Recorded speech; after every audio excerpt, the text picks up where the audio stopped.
Tengan un buen día. Quisiera de alguna forma comenzar dándole también la bienvenida a todos, pero en especial a las personas que nos visitan. Realmente es un gozo poder ver caras nuevas acá. Al menos yo, que llevo poco tiempo acá en la iglesia, entre los que son habituales, puedo notar caras nuevas y les damos la bienvenida. Esperamos que el Señor sea sobre ustedes, les pueda bendecir y les pueda hablar. Así que les invito a todos a estar buscando en el libro de Apocalipsis, capítulo 2, verso del 12 al 17. En el libro de Apocalipsis, capítulo 2, verso del 12 al 17. Vamos a seguir exponiendo los mensajes a la iglesia en Pérgamo. Y los que tengan a bien ponerse en pie para reverenciar la palabra.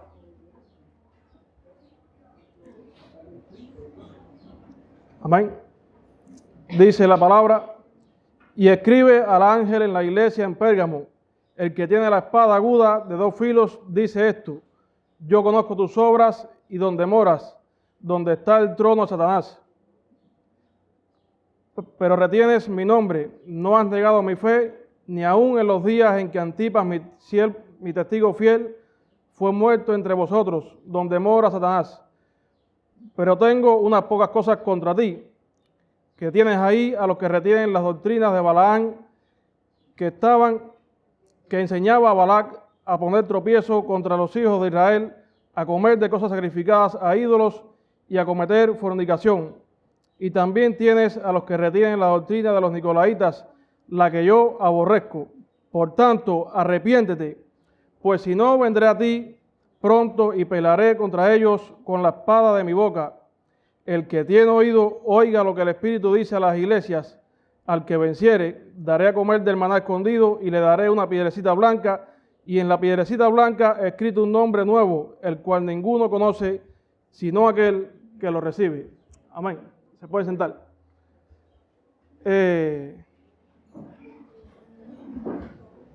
Quisiera que estuviéramos de alguna forma pensando, trayendo a la mente la idea de la vida o del ámbito militar.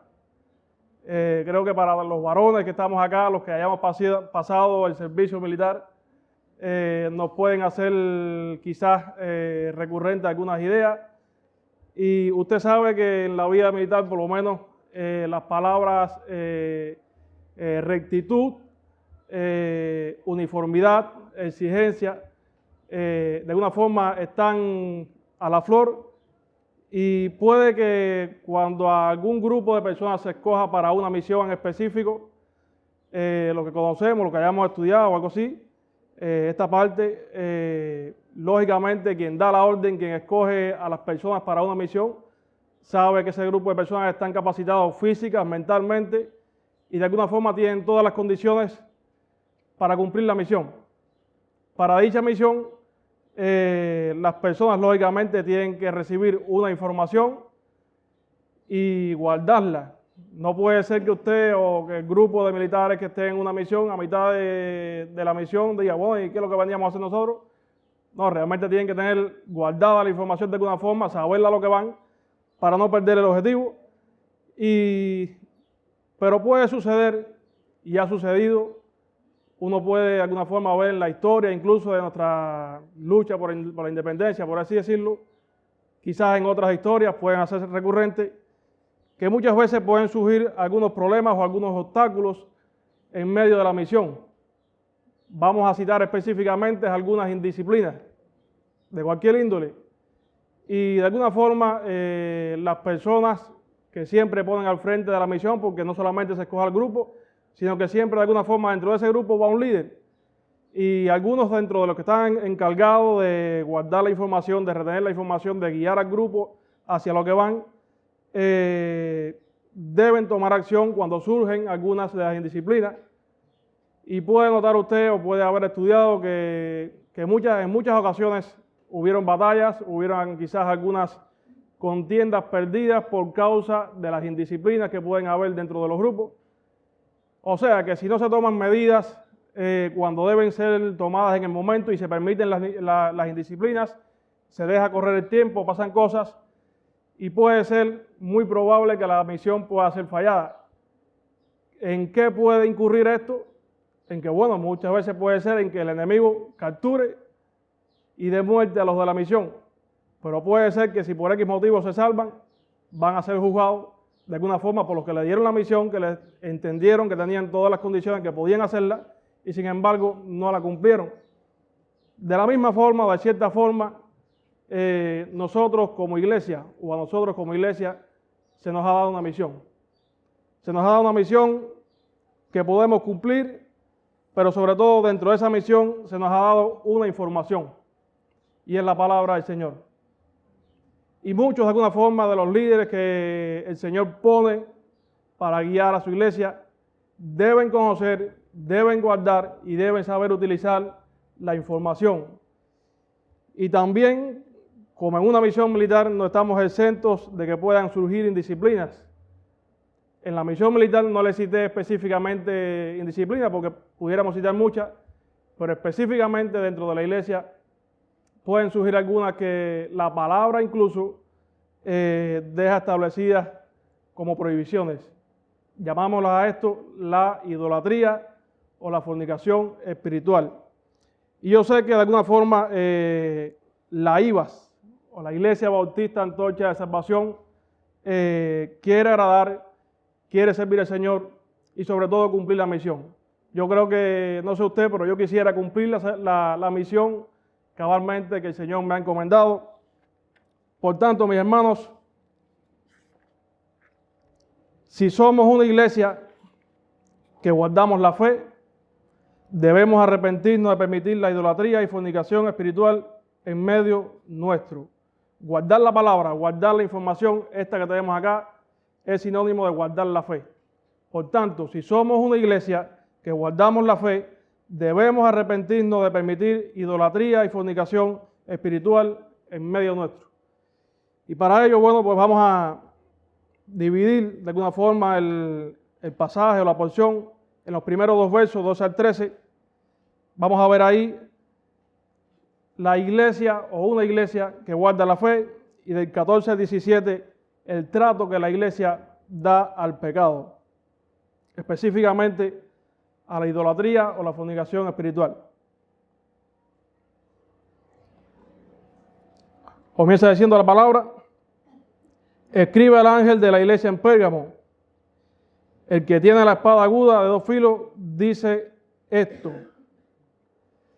Y bien, como de alguna forma hemos estado siguiendo el itinerario o los mensajes a la iglesia en Asia, este Pérgamo, ¿dónde estaba? ¿Qué era Pérgamo? Pérgamo era una ciudad dentro de las más poderosas de la provincia de Asia del Imperio Romano. En Pérgamo no se le llama Pérgamo porque ahí se desarrolló el pergamino, sino que de alguna forma ahí sí sí hubo pergaminos, pero no fue ahí donde se descubrió, ahí fue donde se desarrolló. Y precisamente porque tenían una biblioteca tan grande que solamente se podía comparar con la biblioteca de Alejandría. O sea que por ahí pudiéramos decir que era una ciudad de alguna forma intelectual, así decirlo.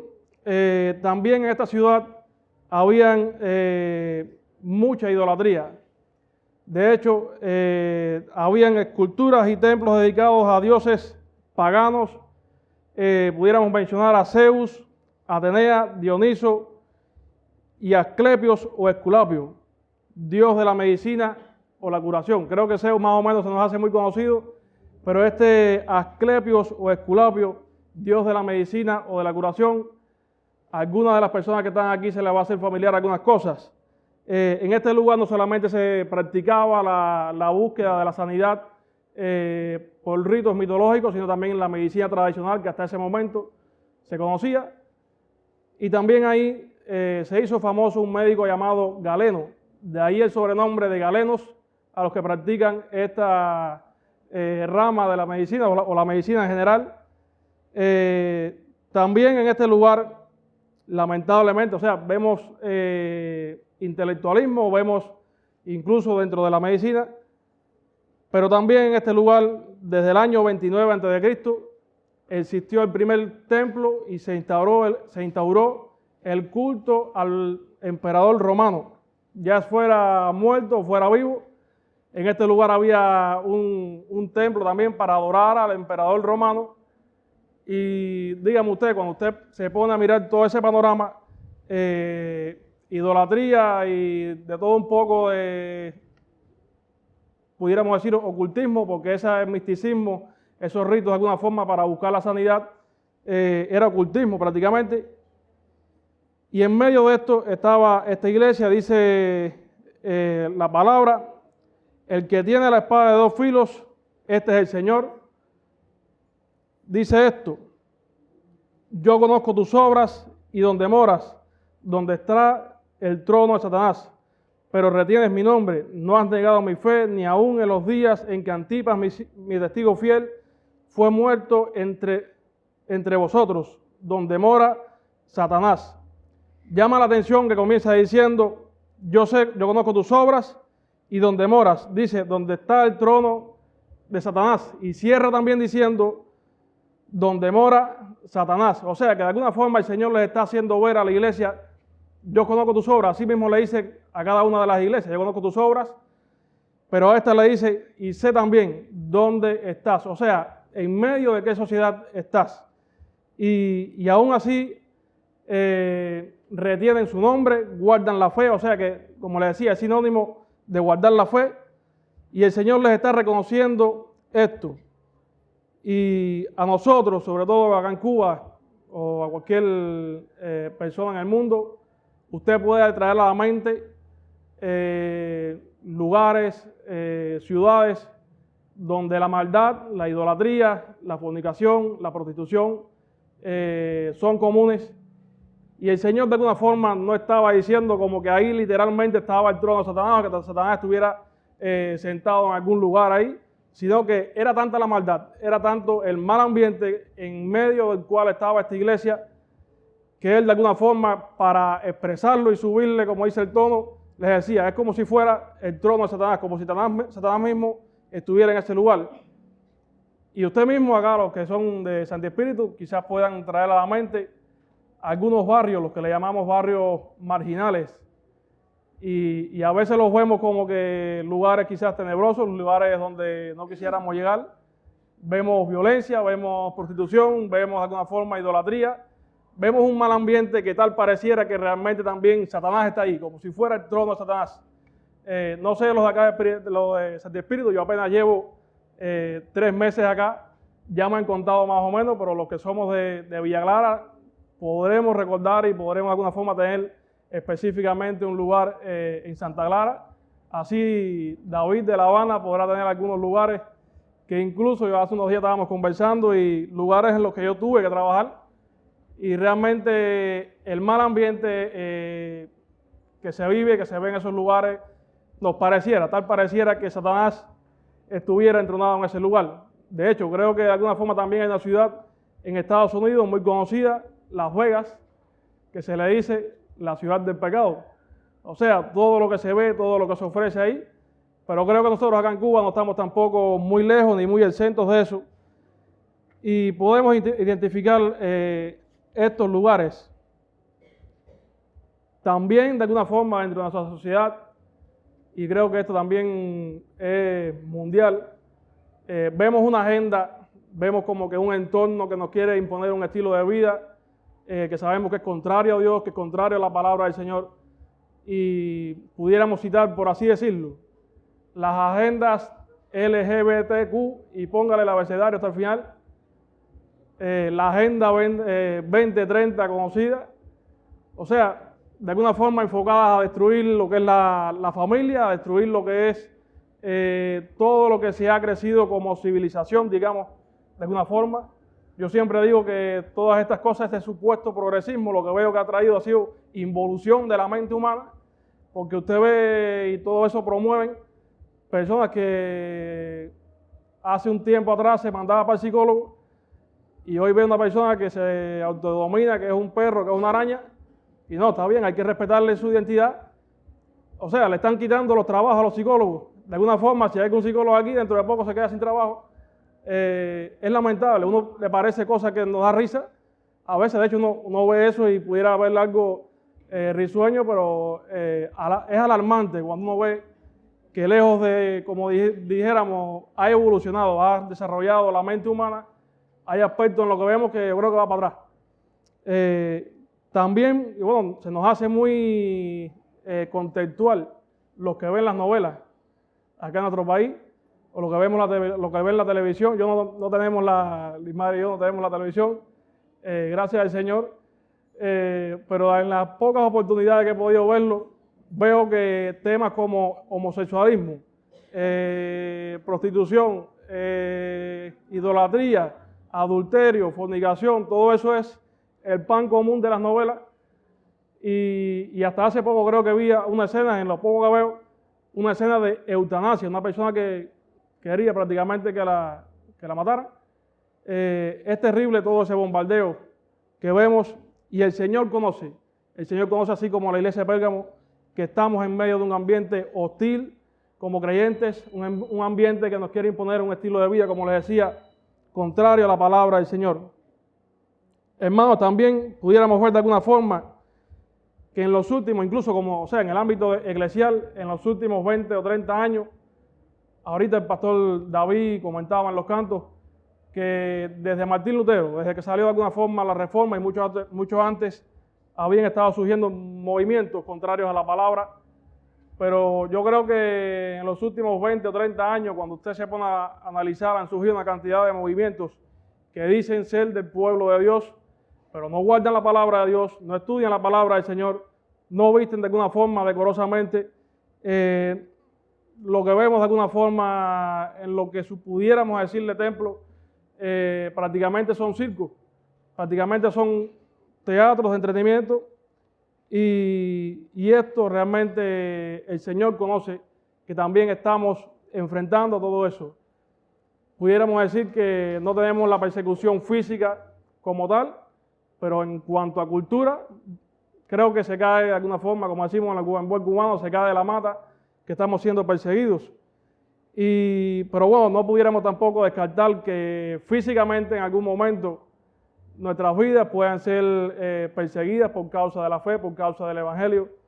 Realmente hace unos días también, creo que el domingo, comentábamos allá en Tunicú, y yo les decía a los hermanos, es una bendición el poder venir acá tranquilamente, sentarnos, disfrutar de alguna forma y alabar con los hermanos al Señor, tener un tiempo de coinonía, pero también pudiera llegar el tiempo en que nuestras vidas puedan ser perseguidas. Y de hecho, para no ir muy lejos de la idea, en nuestra nación hemos tenido casos del uso de la fuerza y persecución a la iglesia. Y creo que los más viejos, por así decirle, dentro de nosotros, o los que hayamos estudiado la historia de la iglesia acá en Cuba, podremos recordar que en el año 65 la iglesia fue perseguida, especialmente, no tengo mucho conocimiento de otras obras evangélicas, pero la obra bautista occidental prácticamente o literalmente de la noche a la mañana se quedó sin casi todos sus pastores, porque todos fueron llevados presos. O sea que todos de alguna forma fueron de una noche para el otro día llevados presos, y vemos ahí de alguna forma un destello de violencia, y los que no fueron llevados a lo que se conoce como la UMAP, las unidades militares de apoyo a la producción. Prácticamente esos eran campos de concentración, trabajo forzado, y muy recientemente, o sea, pudiéramos citar muchas más a lo largo de la historia hasta nuestros días, pero muy recientemente, apenas 2 o 3 años, y tengo un testigo acá que no me dejará mentir, que es el pastor David. La iglesia Nueva Vida, el mismo día que se cumplían 130 años de que Alberto J. Díaz recibiera la propiedad y el permiso para reunirse en la capilla del cementerio bautista, ese mismo día que se cumplían 130 años, recibieron la noticia que tenían que abandonar la capilla por órdenes de las autoridades. Y no sé usted, pero yo veo violencia ahí. O sea que no la vemos muy común, pero tampoco estamos muy lejos a que en algún momento podemos sufrir esa persecución. Así que el Señor ha visto todo esto, hermanos. El Señor ve que de alguna forma estamos en medio de una sociedad perversa y que se opone al Evangelio. Así que, si queremos de alguna forma vivir la palabra que vivimos, queremos vivir apegada a su palabra, y creo que de alguna forma esta iglesia ama la palabra, quiere vivir conforme a la palabra, quiere vivir la palabra, debemos hacer de la fe o de la palabra algo que guardemos. Así que guardemos la fe en medio del ambiente hostil que nos rodea. Iglesia, debemos velar y cuidar porque se sea persistente en honrar y vivir la palabra. Recuerden lo que les decía, muchos movimientos han surgido, muchas de alguna forma que nos llaman la atención, pero cuando vemos no tienen sustento bíblico, de alguna forma no viven la palabra, no buscan la palabra. Así que tenemos que hacerlo, si queremos ser fieles al Señor, si queremos honrarle a Él. Amigo o amiga que nos visitas, analiza y reflexiona en qué lugar se encuentra tu vida ahora mismo. Quizás te encuentres en lugares donde mora Satanás o incluso, aún peor, quizás formes parte de las obras malignas de Satanás. Dígase prostitución, dígase idolatría, dígase fornicación. Quizás te encuentres siendo parte de esto. Reflexiona. Yo te exhorto, yo te pido que de alguna forma tengas a bien reconocer a Cristo en tu corazón. Ven a Él en fe. Él nos da libertad del pecado y como cantábamos, como nos decía también el pastor David ahorita, nos da libertad de las acechanzas de Satanás, aun cuando estemos en medio del trono de Satanás. Ven a Cristo y no esperes más. Que el Señor nos esté asistiendo por medio de su Espíritu Santo. Versos del 14 al 17. Dice el Señor, pero tengo unas pocas cosas contra ti, que tienes ahí a los que retienen la doctrina de Balaam y que enseñaba a Balac a poner tropiezo ante los hijos de Israel, a comer de cosas sacrificadas a ídolos y a cometer fornicación. También tienes a los que retienen la doctrina de los nicolaitas, la que yo aborrezco. Como pudiéramos decir, se enredó la pita. Todo muy bien. El Señor estaba reconociendo que la iglesia había sido fiel, había guardado de alguna forma la fe, incluso cuando hubo persecución en medio de ella. Creo que la iglesia nuestra también de alguna forma ha perseverado, ha guardado la fe, incluso cuando ha habido persecución. Pero ahora, y creo que no estamos tampoco muy lejos de esta iglesia, dice el Señor, pero tengo unas pocas cosas contra ti, que tienes ahí a los que retienen la doctrina de Balaam. ¿Quién era este Balaam? En el libro de Números, capítulo 22 al 24, vemos la historia. Balaam, de alguna forma, era lo que pudiéramos decir, un vidente, un adivino, y Balac, rey de Moab, quiso que de alguna forma, al ver de alguna forma el pueblo de Israel como prosperaba, quería que este hombre maldijera al pueblo de Israel. Pero este hombre no solamente era un simple vidente o un simple adivino, sino que también de alguna forma conocía algo de Dios y de su ley. Y él sabía que maldecir al pueblo de Dios incurría en algo contra él, maldición de Dios y juicio de Dios sobre su vida. ¿Y qué hizo este hombre? Le dijo de alguna forma a Balac, mira, yo no puedo maldecir al pueblo, pero te aconsejo algo, que con sus mujeres sedujeran a los israelitas y los indujeran a comer sacrificados a ídolos y a cometer fornicación, cosas que desde el libro de Éxodo, capítulo 34, versos 15 y 16, Dios le había prohibido explícitamente el comer de sacrificado a ídolos y el cometer fornicación. O sea que, y lógicamente, si los hijos de Israel caían en eso, Dios les iba de alguna forma a juzgar, Dios les iba a hacer pasar por tribulación, y este hombre fue lo que le aconsejó a Balac. Dice, y tienes a los que retienen la doctrina de los nicolaitas, la cual yo aborrezco.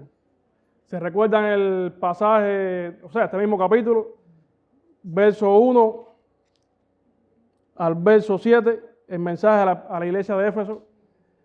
el mensaje que predicó el pastor Andy, como él decía y como de alguna forma la palabra nos enseña ahí, que esa iglesia, contraria a esta, sí aborrecía y sí rechazaba las obras de los nicolaitas, de alguna forma lo que ellos pensaban.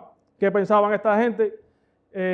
Básicamente, cuando venimos a ver, era un pecado común de lo que Balaán le había aconsejado a esta gente del reino de Balac, y era que estos nicolaitas creían que como que la carne era lo que estaba contaminado, usted podía hacer lo que quisiera, lo que viniera en gana, podría entregarse a cualquier tipo de placer y libertad sexual, que eso no iba a afectar lo espiritual. Y creo que los que conocemos la palabra sabemos que no es así. Así que esta iglesia, lamentablemente, en contraste con la iglesia de Éfeso, sí los aceptaba. O sea, vemos que por un lado habían sido fieles en guardar la palabra, en guardar de alguna forma la fe. Incluso, como decimos en buen cubano, no echaron para atrás cuando sufrieron persecución. Murió un siervo ahí que se llamaba Antipas. No se menciona en más ningún lado de la palabra, pero por lo visto fue un hombre que murió por causa del Evangelio y aún así permanecieron fieles. Pero en medio de todo el ambiente idolátrico, de pecado que pudiéramos decir, esta iglesia llegaron personas contaminadas, o quizás hubieron personas dentro de ellas que se dejaron contaminar. ¿Y qué sucede? Que los líderes o el grueso de alguna forma de la iglesia, viendo eso, lo estaba permitiendo. O sea que si por un lado había una parte que conocía la palabra y sabía que comer cosas sacrificadas a ídolos, que cometer fornicación, estaba de alguna forma vetado en la palabra del Señor, por un lado lo estaban permitiendo. O sea, no querían meterse en problemas quizás con estos grupos que seguían esta doctrina, que como les decía, básicamente tenían el punto en común, la fornicación, la idolatría, y estaban siendo livianos con esto. Se dice de este movimiento de los nicolaitas que eran expertos en corromper las buenas costumbres. Y de alguna forma, si no fue que entraron algunos con las costumbres corrompidas, de alguna forma engañaron y sedujeron a algunos a corromper sus buenas costumbres. Y el Señor está viendo todo esto, está reconociendo que esta iglesia, así como fue fiel, como guardó la fe, les dice algo y es una amonestación. Tengo contra ustedes unas pocas cosas, pero unas pocas cosas que cuando vemos tienen un gran peso. Y dice el Señor, por tanto, arrepiéntete, pues si no, vendré a ti pronto y pelearé contra ellos con la espada de mi boca. Hermanos, el Señor se presenta al principio de esta porción, en el verso 12, como el que tiene la espada. O sea, Él es el que tiene la autoridad para jugar. ¿Cuál es esa espada? La misma palabra. En la misma palabra, de alguna forma, y es la que Él tiene como autoridad para juzgar al mundo y para juzgar a su iglesia. Así que Él con toda autoridad le dice a esta iglesia, arrepiéntete, pues si no vendré a ti pronto y pelearé contra ellos con la espada de mi boca. El arrepiéntete ese estaba incluido para todo el mundo, para los que estaban permitiendo el pecado ese dentro de la iglesia y para los que estaban cometiendo el pecado. O sea, esa fornicación, esa idolatría, que fornicación e idolatría viene siendo lo mismo. En Colosenses la palabra nos enseña que fornicación viene siendo idolatría. O sea, que vendría siendo lo mismo. Y el Señor les está llamando la atención y les está diciendo, arrepiéntanse por todo esto. Estas personas pudiéramos decir de alguna forma, o sea, las que habían adoptado este tipo de creencia, de creer que sí, que podían hacer lo que quisieran, que total, el espíritu ya no tiene corrupción o no se corrompe, pudiéramos decir que es lo que se conoce en la filosofía o en un área de la filosofía, el pragmatismo. ¿Y qué sucede? Que el pragmatismo dice que el único criterio válido para juzgar la verdad y la doctrina científica, moral o religiosa se ha de fundar en sus efectos prácticos. O sea, que no importa si la ley, no importa si la Biblia, no importa si algo diga tal cosa que es malo, si yo pruebo y para mí es bueno o me satisface, bueno, debería ser bueno. Esa es la filosofía de los pragmáticos. O sea, interpretan eso y de alguna forma vemos a estas personas que habían introducido ese tipo de filosofía. No es una filosofía que nació en aquel tiempo, apenas a finales del siglo XIX, principios del XX, pero que cuando uno analiza, ve esos rasgos y esas características en estos comportamientos. El corazón falso de entonces, de aquel momento, sigue siendo el mismo corazón falso y mentiroso y engañoso de hoy en día. Así que, hermanos, no nos dejemos engañar por lo que vemos, por lo que pudiera aparentar bueno.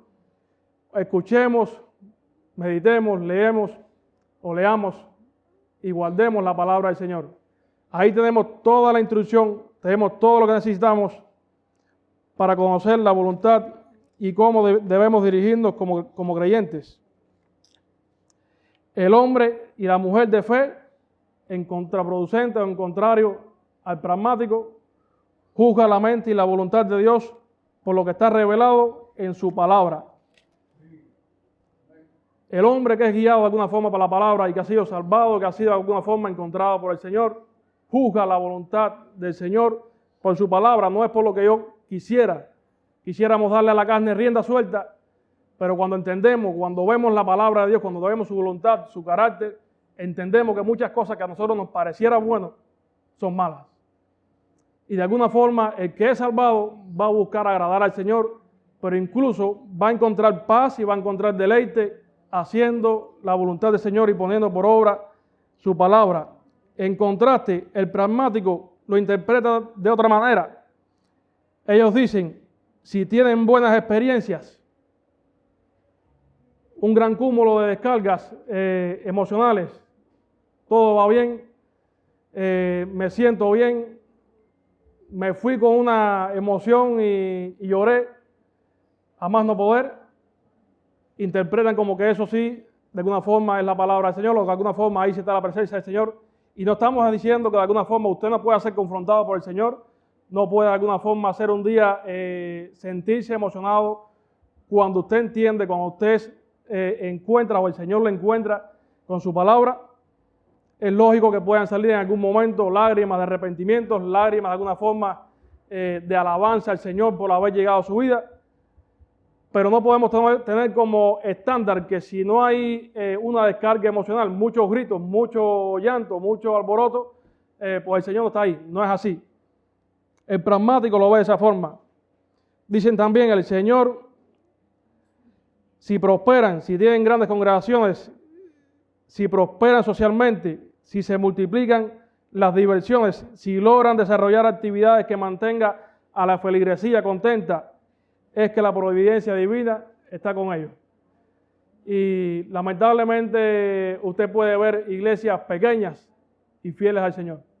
Usted puede ver, como le decía ahorita, iglesias con miles de personas y prácticamente son circos de entretención. No estamos diciendo tampoco que el Señor no pueda prosperar con su palabra a una iglesia o a un lugar, sino que, como les decía, no podemos estandarizar que todo eso sea providencia o que sea la voluntad del Señor. Nuestra mente, de alguna forma, analiza la voluntad del Señor por la palabra del Señor. Por tanto, como le decía el Señor, arrepiéntete, si no vendré a ti pronto y pelaré contra ellos con la espada de mi boca. Este arrepentimiento, como le decía, no solamente es para los líderes, sino también para las personas que están dentro, que deben arrepentirse de su pecado. Algo parecido, o de alguna forma pudiéramos decir, que si la iglesia tiene o no tiene potestad para sacar a esos grupos dentro de su congregación, veremos algo sencillamente en 1 Corintios capítulo 5, versos 9 al 13, le dijo Dios a través de Pablo a esta iglesia, os he escrito por carta que no os juntéis con los fornicarios, no absolutamente con los fornicarios de este mundo, o con los avaros, o con los ladrones, o con los idólatras, pues en tal caso os sería necesario salir del mundo. Más bien os escribí que no os juntéis con ninguno que llamándose hermano fuere fornicario, o avaro, o idólatra, o maldiciente, o borracho, o ladrón. Con el tal ni aun comáis, porque ¿qué razón tendría yo para juzgar a los que están fuera? No juzgáis vosotros a los que están dentro, porque a los que están fuera Dios juzgará. Quitad pues a ese perverso de entre vosotros. La iglesia tiene la autoridad. O sea, no estamos de alguna forma citando quizás un caso similar, pero sí estamos viendo que la iglesia tiene la autoridad conforme a la palabra para que una persona que esté de alguna forma promoviendo ideas contrarias a la palabra, ideas que sean rituales, tradicionales, porque a lo largo de la historia, lamentablemente, así como después de la Reforma Protestante, se ha buscado cada vez más, o por lo menos las iglesias bautistas, o muchas en particular, han intentado volver a la esencia de la palabra, guiarse por la palabra, ser regidos por la palabra. Muchas no lo han hecho así. Y pueden venir ideas de afuera, pero pueden surgir quizás algunas personas arrastrando lastres, de alguna forma, por así decirle, o ideas religiosas, ideas de antaño, que realmente no están en la palabra y que se fueron adoptando a lo largo de los siglos, a lo largo del tiempo. La iglesia tiene la autoridad para de alguna forma llamar al arrepentimiento, y esa persona, bueno, si se arrepiente, gloria a Dios, pero si no se arrepiente, a nadie se va a botar de alguna forma del templo cuando venga a visitarlo. Creo que la iglesia es un lugar contrario a otros lugares donde a usted se le pone un estándar para poder pasar. Si usted no cumple ciertos requisitos, usted no entra. Aquí puede venir cualquiera, pero formar de alguna forma parte oficial de la iglesia, lógicamente tiene que ser el creyente que dé fruto de arrepentimiento, que dé fruto de que realmente está viviendo la palabra, y por tanto la iglesia debe llamar al arrepentimiento a esas personas, pero la iglesia, y creo que de alguna forma quisiera decirle a la nuestra, deberíamos llamarnos también al arrepentimiento cuando permitimos que dentro de nosotros hayan personas que quieran de alguna forma promover cosas contrarias a la palabra.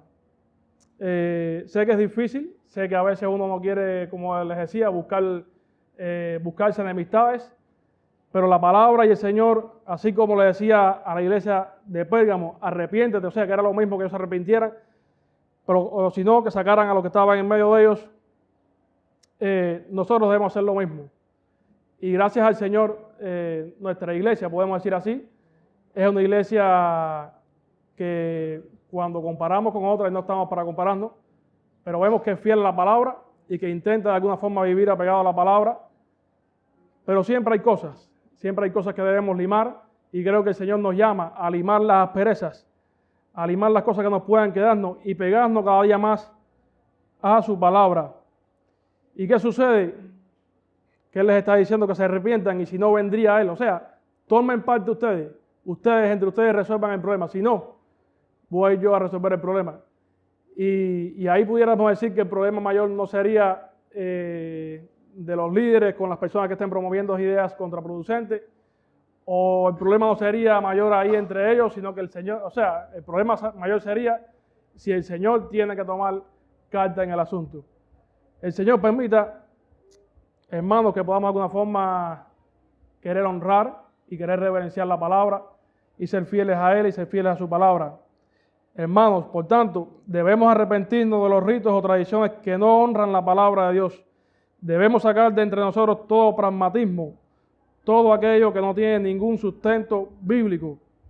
Hermanos, debemos ser conscientes de que el Señor juzgará al mundo y también a su iglesia. Por tanto, arrepintámonos de todo lo desagradable a Dios que pueda haber entre nosotros.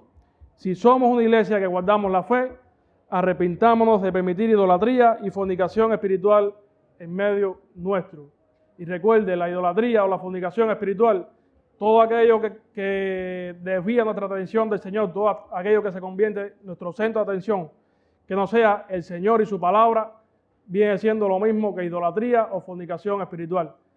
Y por eso de alguna forma quería aclararle, porque puede haber que haya idolatría y fornicación en algunos que no sean creyentes que nos visitan, pero puede haber entre nosotros personas que aunque no lo practiquen físicamente, espiritualmente puedan estar cometiendo idolatría o fornicación espiritual, o sea, desviando su atención totalmente de Dios y su palabra y poniéndola en otras cosas.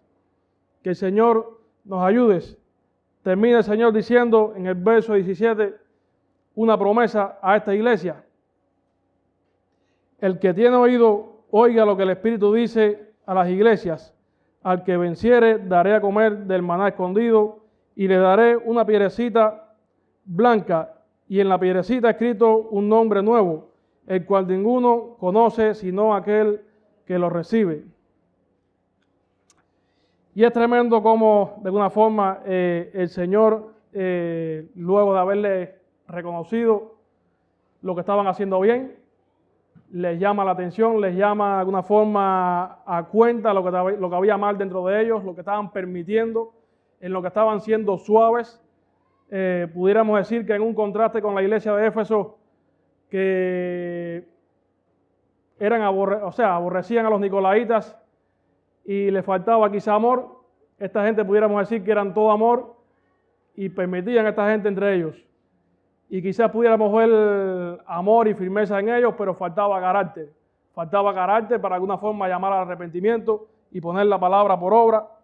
Y vemos que el Señor les promete que al que tenga oído, dice que oiga lo que el Espíritu dice a las iglesias. Al que venciere, daré a comer del maná escondido. Todos conocemos de alguna forma, los que llevamos algún tiempo en los caminos del Señor, que el maná fue un alimento físico que el Señor le daba a su pueblo en el desierto cuando de alguna forma Moisés le estaba guiando. Y ahora vemos que contrario a aquel maná o aquel alimento que era su sustento y era temporal, vemos que también el Señor promete sustento, pero esta vez un sustento que quizás sea eterno o es eterno para su pueblo, para su iglesia. Y específicamente en Isaías capítulo 56, verso 5, dice: yo les daré lugar en mi casa, dentro de mis muros, y nombre mejor que el de hijos e hijas, nombre perpetuo les daré que nunca perecerá. Y a lo largo de la historia, usted puede estudiar de alguna forma las más grandes personalidades que hayan llegado. Y cuando esa personalidad, por muy famosa, por muy grande que haya sido, cuando murió, hasta ahí llegó su nombre. Hasta ahí de alguna forma, como pudiéramos decirle, llegó la historia. ¿Y a qué se refiere de alguna forma el Señor cuando le promete a su pueblo o al que venciere un galardón eterno de un nombre nuevo, un nombre incorruptible? Se refiere lógicamente, o sea, incluso desde Isaías les está prometiendo un nombre nuevo, incorruptible, que no perecería. ¿Y dónde sería este nombre que no perecería? En la eternidad. De cierta forma o de la misma manera, Él le está prometiendo a esta iglesia, y creo que nos promete a su pueblo, le promete a su iglesia hoy en día también, un nombre nuevo, un nombre que no va a perecer. Y el mío puede ser que ahorita me pase un carro por arriba y se borró el nombre de Víctor, pero yo sé, estoy consciente, el Espíritu Santo de alguna forma nos da convicción de eso, de que el nombre que nos dará Dios por la eternidad es para siempre, es perfecto, es glorioso, es incorruptible. De alguna forma, también el maná viene siendo ese sustento que les decía. Así que de alguna forma, hermanos, como dice la palabra, estemos confiados, estemos descansando en el Señor, de que en Él tenemos el maná, tenemos un sustento eterno y glorioso, pero en Él también tenemos una identidad que no se corrompe. O sea que nuestro nombre y nuestra identidad puede desaparecer y va a desaparecer, pero en la presencia del Señor tendremos sustento y tendremos una identidad incorruptible para siempre. Así que, hermanos, seamos fieles al Señor y a su palabra, quien nos dan sustento e identidad eterna en Cristo. Y para los amigos o amigas que nos visitan, quisiera que estuviera de alguna forma meditando. Quizás tú te encuentres hoy donde mora Satanás, o en medio de esos lugares donde mora Satanás, o incluso, como les decía ahorita, quizás seas parte de las obras malignas de Satanás y te preste para eso. Te sigo exhortando. Ven a Cristo, que te ofrece un sustento eterno y una vida eterna y una identidad perpetua y gloriosa. Y para todos nosotros, nuestra identidad aquí en este mundo será olvidada, pero Dios promete una identidad mejor y eterna a sus hijos. Recuerden la historia de alguna forma de la misión. Tanto nosotros como iglesia, como las personas que nos visitan, pueden terminar bien la misión. Podemos terminar bien la misión si tomamos las medidas pertinentes. Como siempre digo, de alguna forma, aún respiramos, aún estamos escuchando el consejo de Dios, es señal de que todavía tenemos oportunidad. Así que todos como iglesia y las personas que de alguna forma no han conocido al Señor, si respiras, si aún estás escuchando el consejo de Dios a tu vida, es que tenemos una oportunidad. Tomemos acción. Así que oremos para que el Señor nos ayude y nos asista con su Espíritu Santo en medio de esta batalla o en medio de esta visión, de esta misión. Podemos terminar bien. Así que les exhorto. Oremos. Señor y Dios, gracias por tu amor, gracias por tu misericordia. Gracias por tu palabra que es viva y es eficaz. Gracias porque en ella tenemos plenitud de gozo, pero también encontramos la salvación y la vida eterna. Gracias porque a través de ella tú nos enseñas que vas a juzgar al mundo con justicia. Si fuiste capaz de entregarte en la cruz y ser juzgado por nosotros y por nuestros pecados para nuestra salvación, ¿cuánto más no juzgarás al mundo y a tu iglesia con tu verdad y con tu justicia? Señor, ayúdanos a entender y a poner en práctica tu palabra. Te pido por las personas que nos visitan, que quizás aún no te conozcan, que tengan a bien pensar y meditar. Sí, es verdad que estamos en medio del trono de Satanás, es verdad que estamos en medio de una sociedad hostil. Como iglesia también es verdad que estamos en medio de una sociedad que nos quiere imponer un estilo de vida contrario a tu palabra y contrario a tu voluntad. Pero Señor, ayúdanos. Queremos ser fieles a ti, queremos honrar tu palabra, queremos honrarte a ti, queremos vivir tu palabra. Ayúdanos a ser fieles, a no solamente ser oidores olvidadizos, sino a ser también hacedores de tu palabra. Te pido, Padre, que nos asistas con tu Espíritu Santo. Solo no podemos en este mundo. Al mismo tiempo también te agradecemos por esa obra maravillosa, por tu Espíritu Santo, que sabemos que nos asiste, que sabemos que nos da la fortaleza para poder permanecer firmes y fieles a ti. Ayúdanos así a hacerlo, Señor, y disfrutar en la eternidad del sustento y de la identidad nueva e incorruptible que tú nos tienes preparados a todos. Que no seamos como esta iglesia que permitió que hubieran personas dentro de ellos que practicaban tales pecados. Señor, que como iglesia podamos arrepentirnos de permitir tales cosas entre nosotros, pero las personas que cometen estas cosas, que se puedan arrepentir y venir a ti en fe, sabiendo que tú les libras del pecado y que tú les libras de esas acechanzas, Señor. Ayúdanos, en tus manos estamos. En el nombre de Jesús. Amén.